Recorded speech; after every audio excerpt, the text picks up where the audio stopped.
అందరికీ నమస్తే ఫ్రెండ్స్. చూడండి, ఈరోజు మాది దోసకాయ చికెన్ అండ్ రైస్.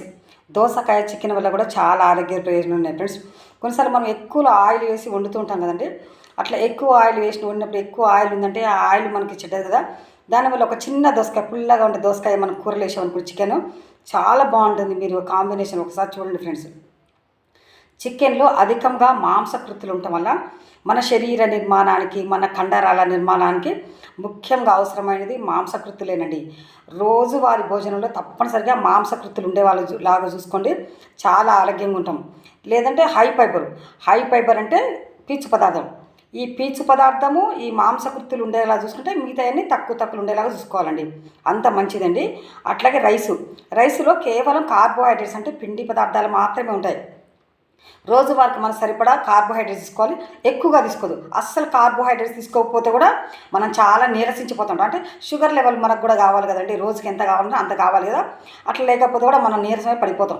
ఏదంత కావాలో అది మితంగా తీసుకుంటే చాలా ఆరోగ్యంగా ఉంటుంది. రోజు 100 నుంచి 150 గ్రాములు తీసుకుంటే సరిపోతుందండి రైసు. ఇంకా కర్రీ మన ఇష్టం, మనం ఎంత తీసుకోవచ్చు.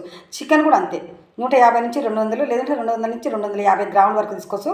ఎప్పుడైతే మనం చికెన్ అంటే ఏదైనా మాంసం అప్పుడు ఎక్సెసివ్ మనం చాలా వాటర్ తాగితే చాలా బాగుంటుంది. మనం ఎక్కువైతే ప్రోటీన్ మాంసకృతులు అయితే ఎప్పుడు తీసుకున్నాం అది కిడ్నీ మీద బరువు పడుతుంది. కిడ్నీ కదండి ఫిల్టర్ చేయాల్సింది వాటర్ని. కాబట్టి అలాంటిది ప్రివెంట్ చేయాలంటే, నివారించాలంటే తప్పనిసరిగా మనం మాంసం తిన్నప్పుడు అధికంగా నీళ్ళు తీసుకోవటం వల్ల అది మనం ప్రోటీన్ని ఎక్కువ తీసుకున్నప్పుడు అధికంగా నీళ్ళు దాటం వల్ల దాన్ని నివారించవచ్చని ఆరోగ్య నిపుణులు చెప్తున్నారు. అంత మంచిదండి చికెన్. దోసకాయలో వచ్చేసి విటమిన్ సి చాలా అధికంగా ఉంటుందండి దోసకాయలో. కాబట్టి వ్యాధి నిరోధక శక్తి పెరిగి మనం చాలా ఆరోగ్యంగా ఉంటాం ఫ్రెండ్స్. దీంట్లో అధికంగా పీచు పదార్థం ఉంటుంది. మన జీర్ణక్రియని మంచిగా మెరుగుపరిచి దోసకాయ మరి మలబద్ధకాన్ని నివారించి చాలా ఆరోగ్యంగా ఉంటుంది. ఈ దోసకాయలో యాంటీ ఆక్సిడెంట్స్ చాలా పుష్కలంగా ఉంటాయండి.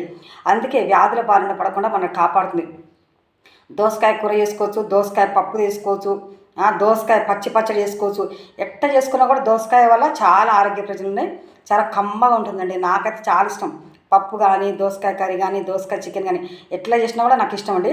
మా అక్క చేస్తుందండి బాగా. మా మేరక్క అని ఉంది, ఆమె గవర్నమెంట్ రిటైర్డ్ టీచర్. ఆమె దోసకాయ బాగా చేస్తుంది. కొంచెం చికెన్ అయినా సరే బాగా చేస్తుంది. నాకైతే చాలా ఇష్టం. ఆమె చేస్తే ఆమెను బట్టే నేను చేస్తున్నాను. ఉట్టి చికెన్ ఉడుకొట్టామంటే కాంబినేషన్ బాగుంటుందని. దీంట్లో ఇనుము కూడా చాలా అధికంగా ఉంటుంది కాబట్టి రక్తహీనతతో పోరాడి మనకు రక్తాన్ని బాగా పెంచుతుంది. దోసకాయలో పొటాషియం చాలా అధికంగా ఉంటుంది. మన గుండెని మెదడుని చాలా ఆరోగ్యంగా వస్తుంది ఫ్రెండ్స్. అంత మంచిదండి ఈ దోసకాయ. చూసారా, దోసకాయ రోజువారీ భోజనం తీసుకొని ఆరోగ్యంగా ఉండండి. Thank you. Please like, share, subscribe my channel.